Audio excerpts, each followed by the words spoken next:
왜 사람들은 죄에 대한 하나님의 징벌과 저주를 받으면서도 돌이키지 않는 것일까요? 우리 하나님은 그 자비가 한이 없으신 분이십니다.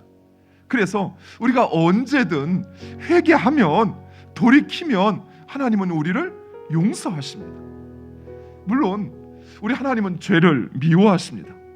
그러나 보다 더 정확히는 하나님은 죄로 인하여 징계하시는 것이 아니라 회개하지 않아 징계하시는 것입니다. 우리가 아무리 큰 죄를 범하였다 할지라도 우리가 회개하고 주님께로 돌이키면 하나님은 용서하십니다. 근데 문제는 이 회개의 이르는 깨닫고 돌이켜 회개하는 것이 그리 쉽지 않다는 것입니다. 하나님께서 우리로 하여금 우리가 행하는 그것이 죄인 줄 알고 또 자신의 어리석음을 깨닫게 해야만, 그래야만 회개할 수 있는 것입니다. 그래서 종교개혁자 마틴 루터는 회개는 선물이라고 했습니다. 회개는 하나님의 선물입니다. 또한 우리는 우리의 마음이 완악하여지지 않도록 해야만 합니다. 완악한 마음이란 그것이 잘못인 줄 알면서도 뉘우치지 않는 마음을 말합니다.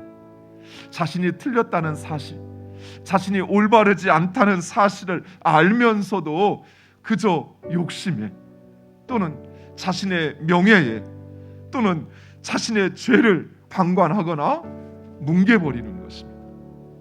하나님은 우리 누구에게나 그 죄를 깨닫고 회개할 기회를 주십니다. 그러나 문제는 많은 이들이 그 기회를 아주 가볍게 여기고 결국은 스스로 멸망을 자초한다는 것이. 따라서 우리는 기회가 주어질 때마다 회개해야 합니다. 그 자리가 어디든 내가 내 죄가 깨달아지거든 우리는 곧바로 하나님 앞에 엎드려 나의 죄를 고백하고 내가 그 죄에서 떠나 하나님의 말씀에 순종하는 삶을 살 수 있도록 주의 성령으로 나를 붙잡아 인도해 달라고, 그리고 그 죄에서 떠나기 위하여 부단히도 애를 써야 돼요. 우리가 돌이킬 기회를 놓쳐버리면 영영 그 기회는 다시 찾아오지 않는 것입니다. 우리가 누리는 축복도 하나님으로부터 오는 것인 것처럼 우리의 삶에 찾아온 이 환난과 이 징벌도 하나님으로부터 오는 것입니다. 따라서 우리는 징계 받을 때 그 하나님을 찾아야 합니다.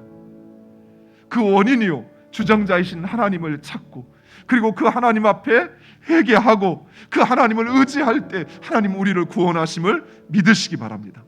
이스라엘 백성들은 하나님의 경고를 무시했습니다. 그래서 죄에서 돌이키지도 회개하지도 않았던 것입니다.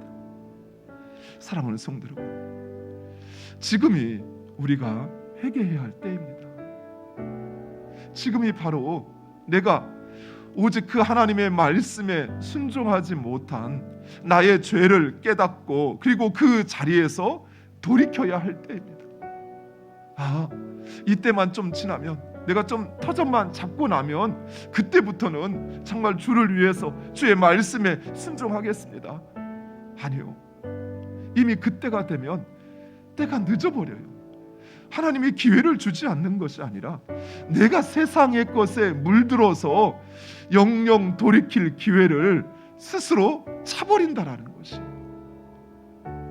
그래서 우리는 작게나마 우리에게 하나님의 징계가 찾아왔을 때 깨달아야 돼요.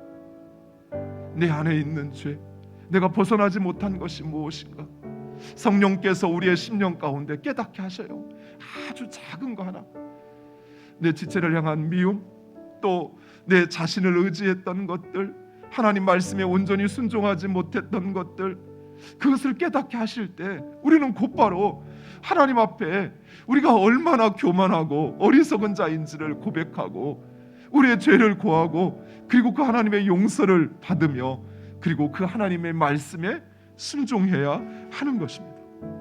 사랑하는 성도 여러분, 늘 깨어서 하나님의 말씀에 순종하는 축복의 자리에 서는 여러분 되시기를 축원드립니다.